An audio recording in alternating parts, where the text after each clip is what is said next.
terörist diyenlerin ağababalarıdır terörist. Bizi terörizmle suçlayanlar, terörizmle iç içe yaşayan, kendi kucağından FETÖ terör örgütünü doğuran partidir. Siz bize terörist diyemezsiniz. Bu ülkeye terörü siz getirdiniz, siz. Her türlü terörü siz getirdiniz.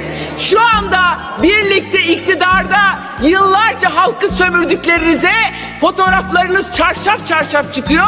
15 Temmuz bahanesiyle yok bu terörist, yok bu terörist. Geçin onları. Reklam partisi dediğim tam da bu. FETÖ'yle kol kola olanlar bugüne kadar sizin dışınızda hangi parti olsaydı şimdi bütün üyeleri cezaevinde olurdu. Siz IŞİD'in kucağınızda taşıdığınız Bağdadi'yi öldürdünüz. Onu da sattınız gerçi. Ya sattınız ya size rağmen öldürüldü. Eğer bu ülkede 6 milyon terörist var diyorsanız siyasetiniz tükenmiştir.